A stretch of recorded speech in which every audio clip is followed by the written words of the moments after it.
Welcome to the Tech Mobility Podcast, brought to you by Playbook Investors Network, your strategic partner for unstoppable growth. Visit pincommunity.org to get started. I'm Ken Chester.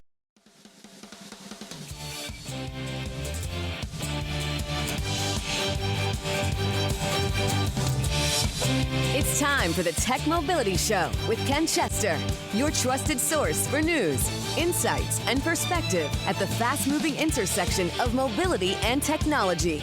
Brought to you by Playbook Investors Network, your strategic partner for business growth. Visit pincommunity.org to get started. And now, direct from the historic AON studios, here's your host, Ken Chester. Real facts, real opinions, real talk. Welcome to the Tech Mobility Show with me, Ken Chester, your front row seat to the stories and trends driving mobility and technology. We got a lot ahead, so let's get started. On the docket, the world's first hydrogen turboprop debuts, beer made with carbon dioxide captured from thin air, and shale oil's next surge. To add your voice to the conversation, be it to ask a question, share an opinion, or even to suggest a topic for future discussion, call or text the Tech Mobility Hotline. That number, 872-222-9793, or you can email the show directly, talk@techmobility.show. From the Tech Mobility News Desk, we're going to talk about vehicle quality. I recently, in the last few weeks, had an opportunity to spend some quality time with the Range Rover, the Land Rover Range Rover Sport. And as far as a luxury SUV goes, it would seem that the Sport would have it all. It's luxurious. It could go anywhere. It has got capability in spades, this thing. It can ford water up to 28, 29 inches with no problem whatsoever. It can tackle crazy grades. It's built to do all that stuff, yet coddle passengers in all kinds of luxury and comfort. And that would be awesome, except for one recurring problem that the brand can't seem to shake. And it's its quality. They have been perennially at the bottom of the Consumer Reports evaluations year after year after year.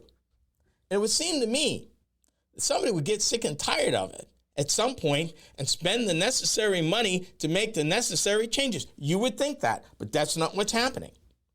And I've said here before that in the annual evaluation that Consumer Reports shares, they have hundreds of thousands of owners who send in information on a variety of vehicles. They deduced years ago that in order to stay average, in order to give an average rating 2 years in a row, the vehicle would have to improve by 10% just to stay level. If it didn't change, it would actually drop in the ratings. So in order to even get an average rating from Consumer Reports in their annual new vehicle ratings, you would have to improve 10% a year. You would have to continuously be improving. The reason why I bring this up is that of the remaining British-based or traditional British manufacturers, besides Land Rover, is Mini. And you may have heard of Mini. Mini was part of British Rover at one time, which was now owned by BMW. Here's the funny thing. For this past evaluation, and we're talking about the J.D. Power U.S. Vehicle Dependability Study, is what we're talking about right here. Two high-volume British brands with vastly different results in this survey.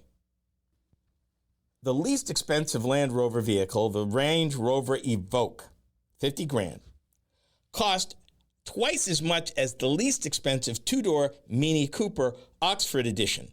Which one do you think has higher quality? If you said the Mini Cooper, you've been listening. But get this.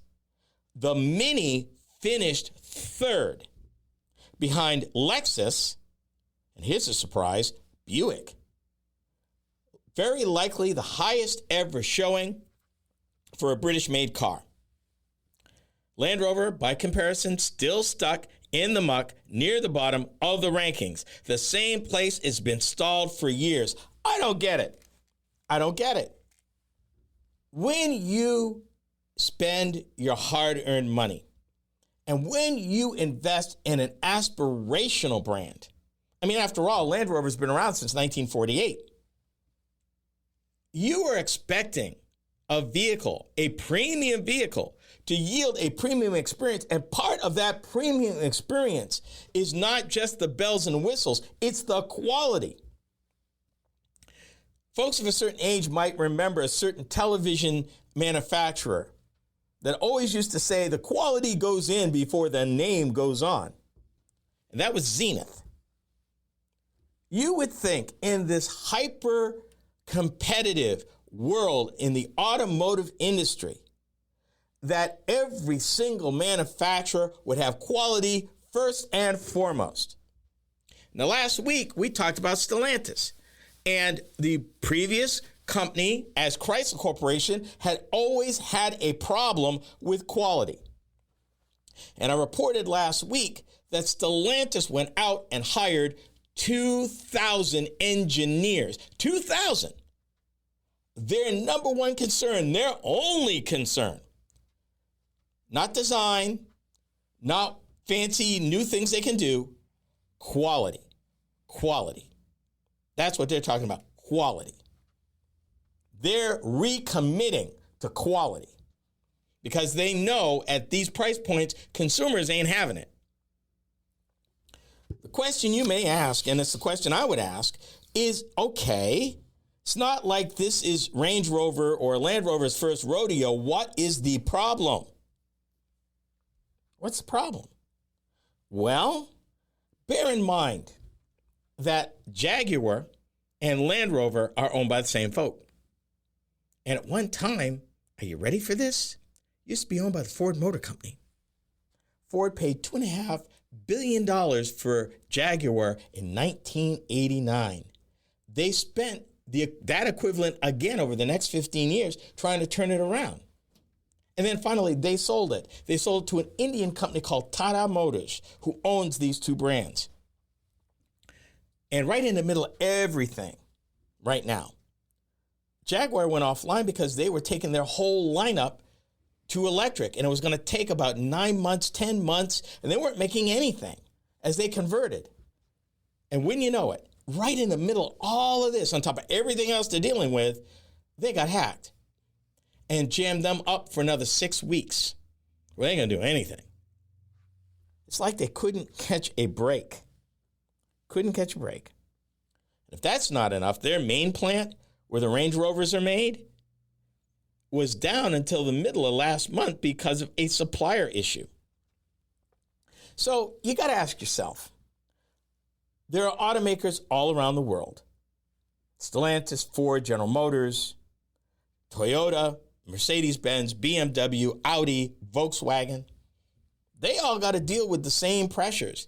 They've got suppliers. They've got issues. They are in it to win it. Nobody is sitting around letting their quality slip. Shoot, Hyundai, Kia, and Genesis have been catching on like wildfire in the United States.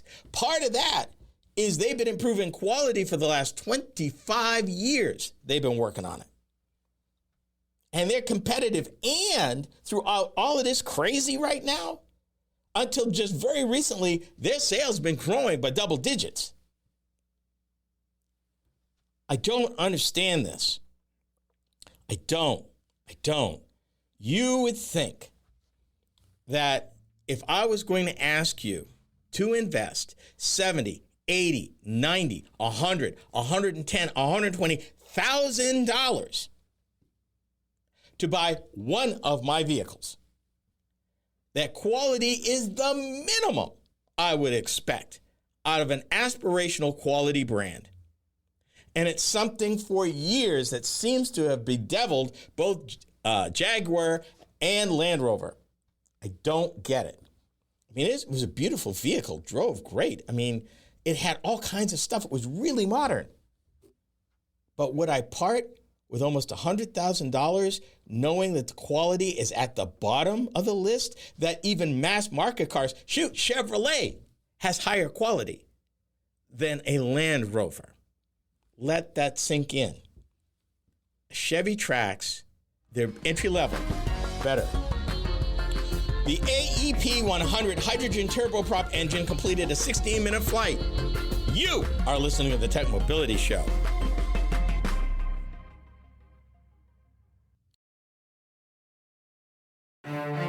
In business, opportunity doesn't wait, and neither should you. At Playbook Investors Network, we connect visionary entrepreneurs with the strategies, resources, and capital they need to win. Whether you're launching, scaling, or reimagining your business, our network turns ambition into measurable success. Your vision deserves more than a plan. It deserves a playbook that works. Playbook Investors Network, where bold ideas meet bold results. Visit pincommunity.org today.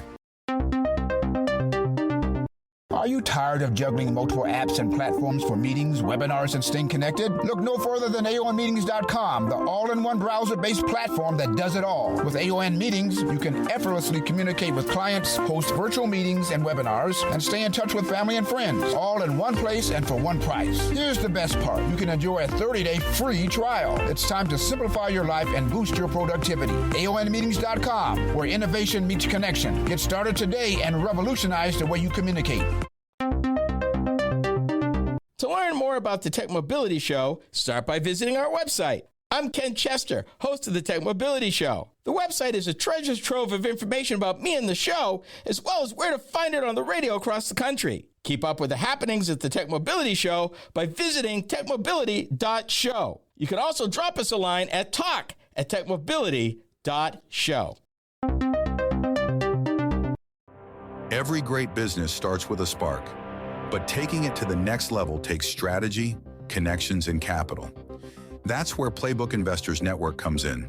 We're your strategic partner for accelerating growth, navigating challenges, and capturing market opportunities before your competition does. Your business is more than an idea. Let's make it an impact. Playbook Investors Network. Your future starts here. Learn more at pincommunity.org.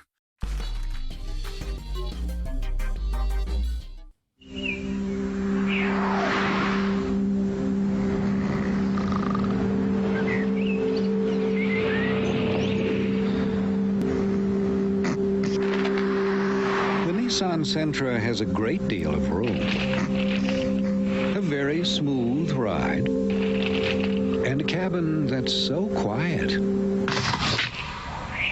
it might surprise you. The Nissan Sentra. The Nissan Sentra, formerly a Datsun, that vehicle has been in their lineup for over 45 years. Even still in the lineup today. An economical little car that they tried to really back then encourage you to believe that it was a little bit more powerful than it was. And bear in mind, these small cars, which were well made and got great gas mileage, weren't particularly powerful. In fact, you'd be impressed if that thing had more than 100 horsepower. And I kind of doubt that it did. But 1996 was the year. That's over 30 years ago. Just to give you an idea what they were pushing then, they wanted you to believe that $11,599, where it started, would get you the equivalent of maybe a larger car in an economical, smaller package. I'll leave you to be the judge of that. The first real-world test of a powerful hydrogen turboprop engine occurred earlier this year in China. Attached to a large unmanned cargo aircraft, the 16,535-pound craft, 8 tons, was powered by the Chinese-built AEP 100 engine. Let me be clear. Just because America has stopped supporting alternative propulsion systems doesn't mean the rest of the world has too. This is topic A.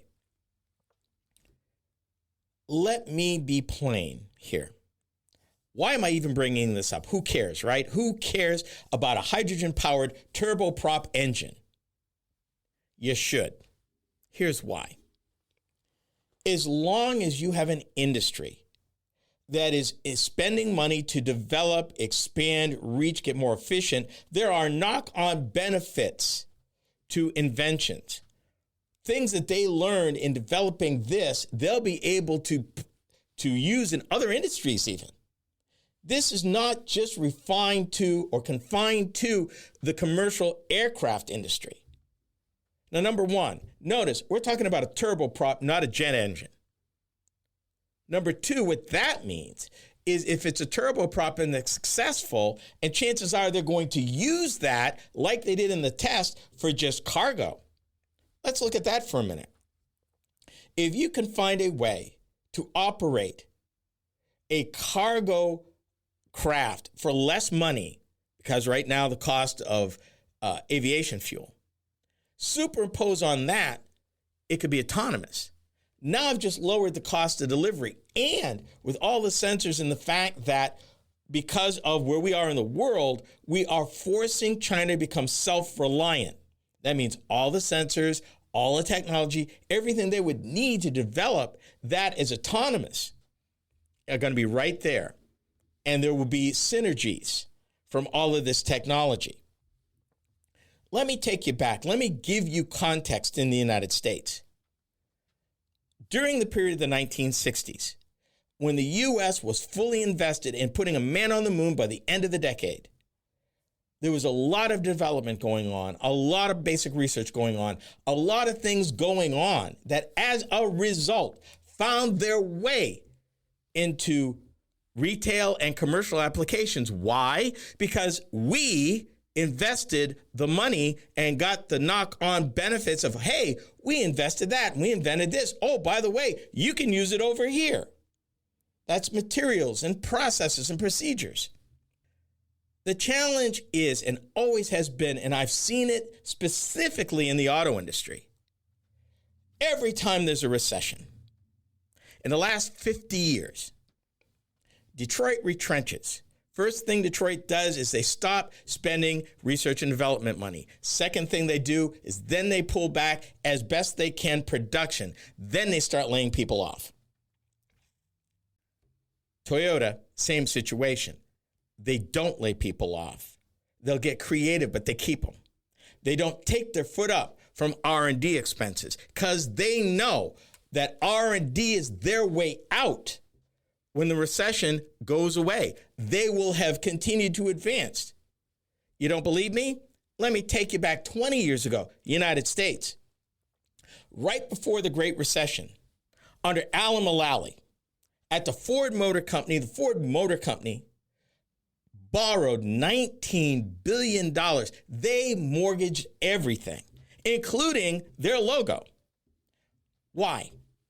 The storm's coming. They were in a process of developing a brand new line of engines. The EcoBoost engines that are in Fords today were developed 20 years ago.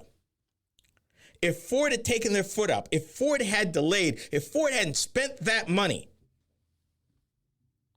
they would not have been positioned to capitalize on the rebound. Ford was the only one of the big three that did not need any kind of government guarantee. When you are looking forward, when you realize the value of research and development, and not just automobiles, but aircraft, pick your industry, doesn't matter.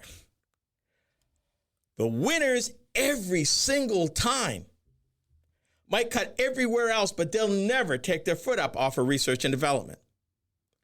We are in a time now in this world where technology is accelerating. Developments are getting faster. AI has kicked open doors that were unimaginable just 5 years ago. People can do literally multitudes of times more with fewer people and get further with a better result than ever before. And we're still learning everything. let me go a little bit further about this particular test. It was a 16-minute flight. It ran the cargo vessel, the cargo craft ran 22 miles. 22 miles. It reached a speed of 137 miles an hour at an altitude of 984 feet. Doesn't sound like much. That was its first maiden flight. No doubt they will take information, they will tweak that, and it will get it better. But they will walk away with an advantage. But the question I ask, what other knock-on benefits did they get as a result of this program? As a result of getting this thing airborne, what else in terms of materials, ceilings, how hydrogen is used, stored, manipulated? What else did they learn? How else will they apply it? That, my friends, is the magical why you can't just stop. You can't be short-sighted and be in business. Because temporary gains are just that. Short-term gains never, ever benefit long-term strategies. And that's where we've got to be. I'm voting for research and development. Always, continuously, always. Because if you don't move forward, you die. Beer made with carbon dioxide captured from thin air, only in California. But how does it taste? This is the Tech Mobility Show.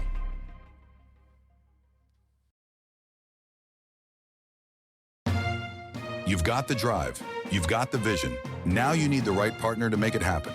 At Playbook Investors Network, we power ambitious leaders with the tools, insight, and investment connections to move faster, grow stronger, and lead markets. We're more than advisors. We're your co-pilots in success.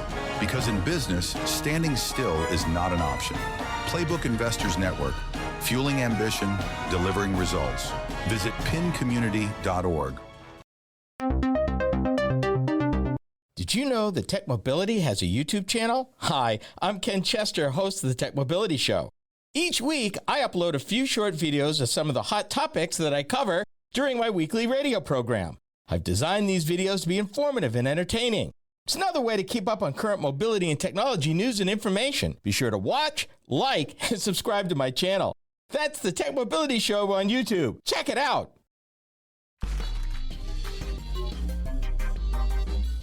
Just when you thought you have heard it all, a California craft brewery has launched what it claims is the world's first beer carbonated with carbon dioxide captured directly from the air on premise, marking a shift in how critical industrial input can be sourced. Cost? Taste? I got questions. This is topic B. Full disclosure, I don't drink. I don't drink beer.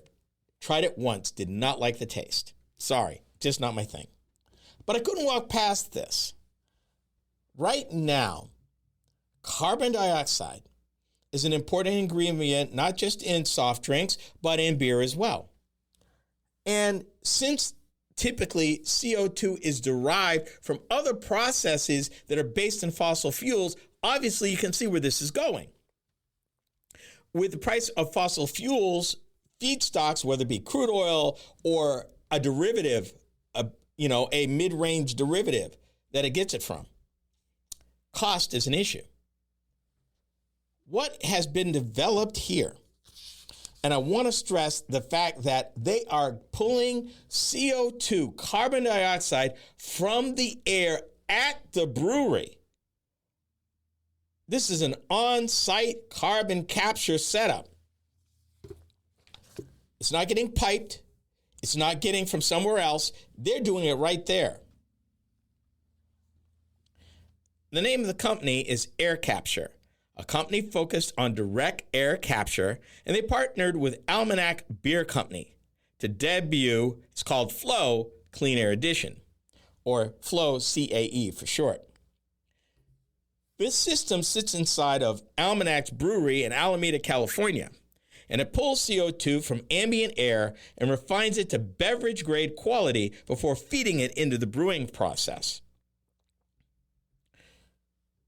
This particular piece takes you back It talks about a nationwide CO2 shortage back 4 years ago, which disrupted operations and raised costs across food and beverage sectors, with breweries among the hardest hit. The shortage exposed a structural weakness, though. Most commercial CO2 comes from fossil fuel-linked processes, such as ammonia and ethanol production. And when those slow or divert supply, downstream users feel the shock. So you're running a craft brewery, and you're trying to mitigate your inputs like everybody. And if CO2 is related to anything to do with fossil fuels right now, the cost of CO2 that you are taking in, that you're bringing in, has gone up significantly. As a producer of a product and your inputs are high, you also are sensitive to what your customers are willing to pay for your product. So you know you got a little room, but not much. So if the cost of CO2 goes up 50%, do you really think you can hike the price of your beer 50%? No. So you need to do something. This system is scaled, not large. It's scaled for the brewery. And it produces liquid CO2 at 99.999% purity, exceeding standard beverage requirements. So you're getting on demand, better than required, at a lower cost. This approach reframes carbon dioxide as a localized input rather than a volatile byproduct. For brewers, it reduces exposure to supply disruptions and price swings, and it also offers a more predictable production environment. Until now, CO2 has been a volatile byproduct of fuel and chemical production. That's Matt Atwood, CEO and founder of Air Capture. With Flow Clean Air Addition, we're making high-purity CO2 from the air right where it's needed, and this is important, delivering it at a cost that works for business owners. Stop right there. We've talked about direct air capture CO2. We talked about it at length. We talked about the initial processes in Iceland. We talked about how this process is incredibly energy efficient at the scale in which they were doing it. Here's the kicker, though. Since they're not relying on fossil fuel-linked production, and since they've got it downscaled, this is a small unit, and that's the magic. There are other applications: food, refrigeration, concrete production, and agriculture. And the most important thing, the approach is now commercially viable rather than experimental. Commercially viable. What that means is it makes economic sense to the brewery. It means that the brewery can put this system in, get rid of one of their volatile inputs, and not interrupt their beer making processes. And commercial viable means it's at worst competitive and at best cheaper and unlimited, really unlimited. The article doesn't talk about it, but I've got to assume that they got the energy consumption issue under control. The piece says that Almanac installed the unit without building a new facility or disrupting production. And the system now feeds the captured atmospheric CO2 directly into the brewing line. And that creates a closed-loop process where carbon becomes a reusable resource. In other words, the brewery ends up benefiting the environment as a benefit, as a side benefit, because it's pulling greenhouse gases out of the air at the location in a cost-affordable way that makes sense to the brewery. Question I got: is this CO2 any different from the CO2 they were buying? And here's a side note: because this is pure, does it impact the taste? Article doesn't say. I don't know how this stuff tasted with conventional source CO2 as opposed to the locally sourced CO2. Maybe it's a moot point. because it looks like they didn't have to change anything. That pretty much once they've refined it to that grade, they could put it right in the system just like any other CO2 they've been buying. As a result, the brewery no longer depends on distant industrial CO2 supply. Here's a question.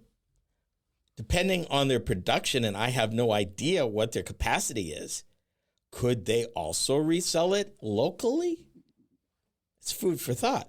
This could actually become a profit center, particularly if they have other brewers nearby or soft drink manufacturers nearby or anybody else who has a need for stable, reliable, on-demand CO2. Can you imagine? This could not only help the brewery, but it could be a profit center. That is a question. But I would be curious for somebody to taste this stuff and compare it and said, well, how does this compare to their other beers?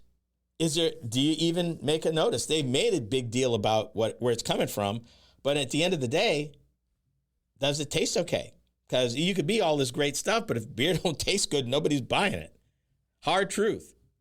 So I guess we'll have to see. But here is another way people are tackling problems in front of them, particularly when it comes to greenhouse gases. They're making beer with it. Despite predictions of peak shale, a new level of scale and innovation may usher in its next act. We are the Tech Mobility Show.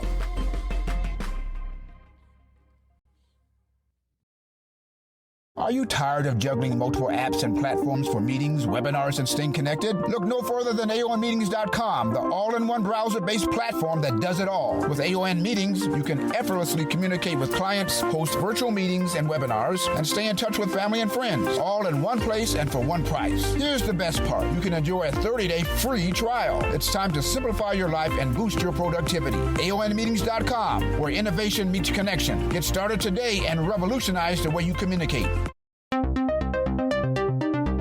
To learn more about the Tech Mobility Show, start by visiting our website. Hi, I'm Ken Chester, host of the Tech Mobility Show. The website is a treasure trove of information about me and the show, as well as where to find it on the radio across the country. Keep up with the happenings at the Tech Mobility Show by visiting techmobility.show. That's techmobility.show. You can also drop us a line at talk@techmobility.show. In business, opportunity doesn't wait, and neither should you. At Playbook Investors Network, we connect visionary entrepreneurs with the strategies, resources, and capital they need to win.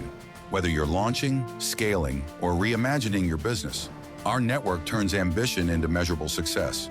Your vision deserves more than a plan. It deserves a playbook that works. Playbook Investors Network, where bold ideas meet bold results. Visit pincommunity.org today. Did you know that Tech Mobility has a YouTube channel? Hi, I'm Ken Chester, host of the Tech Mobility Show.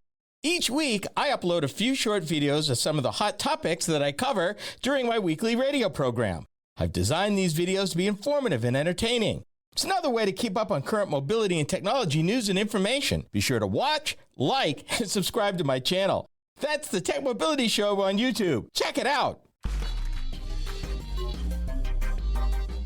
The shale oil sector in North America has been the driver of energy supply growth and independence over the last 20 years, reshaping the global energy landscape. Like the dire predictions of peak oil over 50 years ago, the talk of peak shale actually may be premature. There are 27 emerging technologies and new oil field practices that can unlock the next era for the shale oil industry. This is Topic C. I've been accused by some of not telling both sides. Some people think I'm totally dialed in to EVs and totally dialed in to alternative energy. And while I still do believe it's the best thing for the planet and the best thing for your pocketbook, I do want to share both sides. So let's talk shale oil for a minute. I have said previously that the experts in the field were talking about peak shale in the next 5 years. Said that. I want to quantify that. I'm looking at a McKinsey and Company white paper that says, and I quote, "Shale's next surge, how 27 innovations could unlock a new growth era." This is in March. This came out this past March. And they're talking about a reimagining of everything. Some of it is technology at the well. Some of it is technology, how it's managed. But one thing's for sure. So let's deal with what we know and still true. Shale oil wells give the highest pressure and the most benefit in the first 2 to 3 years of its life. That didn't change. Those are called Tier 1 wells. Tier 1 wells are still going to play out. Where the magic is the Tier 2 wells, of which there are 50 to 80,000 of them in the United States. There's potential there, but they're not as readily usable.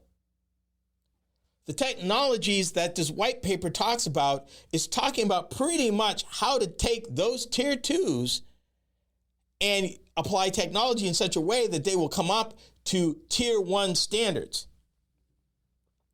At best, they believe that they can expand and delay peak shale to the late 2030s, at least through 2035, maybe a little later, depending. I won't bore you with all the technical jargon in this piece relative to how they're going to do it, but what I can tell you, and I'm going to skip to it, is that these 27 innovations wrap around the following areas in oil production: oil field development, well drilling, something called completions, once you get the well drilled in order to get it online, production optimization, how do you get the most out of a well that's played out, facilities, this is what they call midstream, this would be pipelines and storage facilities and all of that, and then finally, logistics and maintenance. All of these sections have a benefit of, as they apply technology, and yes, they're applying AI too, in order to unlock more production to make it profitable. How profitable? They believe that they can reduce the break even for these wells between $7 and $13 a barrel. That the innovations could elevate between 55,000 and 80,000 Tier 2 drilling sites to Tier 1 status, potentially extending shale's peak by up to 3 years and increasing U.S. onshore oil production to as many as 13 million barrels of oil per day. And that's based on McKinsey analysis. Producers will have to pursue disciplined capital allocation, build consolidation-driven scale, and rapidly adopt and industrialize emerging technologies. Basically, as they talk to their investors, up till now, the investors been pulling money out. In order to get here, the investors are going to have to be along for the ride. They're going to have to scoop up available properties, which is what happens in the oil industry every time the price of oil drops below a certain level. The people who are overextended are the ones that usually get bought up.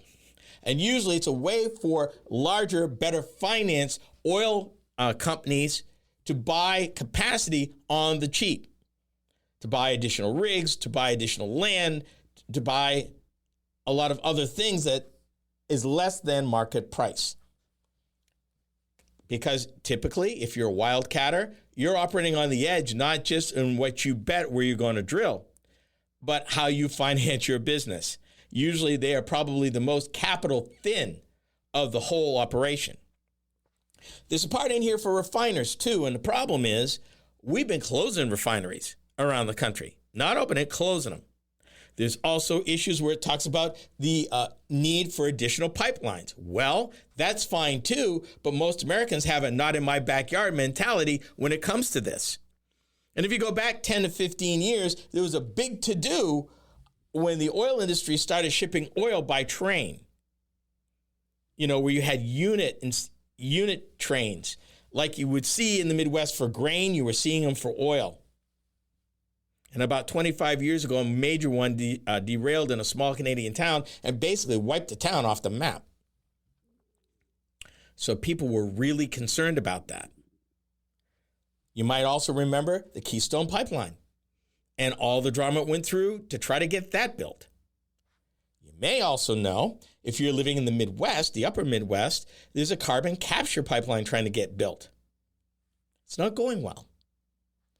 And then we're in the Midwest. Can you imagine the more populated areas if you go to either coast, trying to get a pipeline built from where the wells are, from where the refineries are? It's necessary. If we are going to get the benefit out of this expanded technology that the oil field and the oil producers will be using in order to get the most, absolute most, out of their current basins, out of their current places where they drill for oil, then we're going to have to come to some conclusions. I've said this before, and I'm not being hypocritical. It's going to be a while before we get away from fossil fuels totally. Whether you like it or not, I understand we're stuck for a while. I do believe it will shrink over time, but for now, we got to do what we got to do. The problem is there's a good way to do it and there's a bad way to do it. And right now, they're looking at all sorts of things. We got here because of fracking, because of injecting mud and, believe it or not, carbon dioxide back into the ground to get more oil up out the ground. There's also an issue of electrical power needed to run the pumps to get the oil out of the ground. And that's a crazy argument that the oil producers have actually had to build their own plants, electric plants, in order to run the jacks that take the oil up out the ground. Another story. I still don't understand it.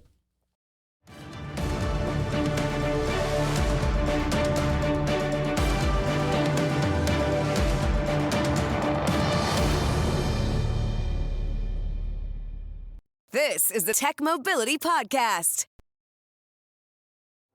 Every great business starts with a spark, but taking it to the next level takes strategy, connections, and capital. That's where Playbook Investors Network comes in. We're your strategic partner for accelerating growth, navigating challenges, and capturing market opportunities before your competition does. Your business is more than an idea. Let's make it an impact. Playbook Investors Network. Your future starts here. Learn more at pincommunity.org. To learn more about the Tech Mobility Show, start by visiting our website. I'm Ken Chester, host of the Tech Mobility Show. The website is a treasure trove of information about me and the show, as well as where to find it on the radio across the country. Keep up with the happenings at the Tech Mobility Show by visiting techmobility.show. You can also drop us a line at talk@techmobility.show. Are you tired of juggling multiple apps and platforms for meetings, webinars, and staying connected? Look no further than aonmeetings.com, the all-in-one browser-based platform that does it all. With AON Meetings, you can effortlessly communicate with clients, host virtual meetings and webinars, and stay in touch with family and friends, all in one place and for one price. Here's the best part. You can enjoy a 30-day free trial. It's time to simplify your life and boost your productivity. aonmeetings.com, where innovation meets connection. Get started today and revolutionize the way you communicate. You've got the drive. You've got the vision. Now you need the right partner to make it happen. At Playbook Investors Network, we power ambitious leaders with the tools, insight, and investment connections to move faster, grow stronger, and lead markets. We're more than advisors. We're your co-pilots in success. Because in business, standing still is not an option. Playbook Investors Network, fueling ambition, delivering results. Visit pincommunity.org.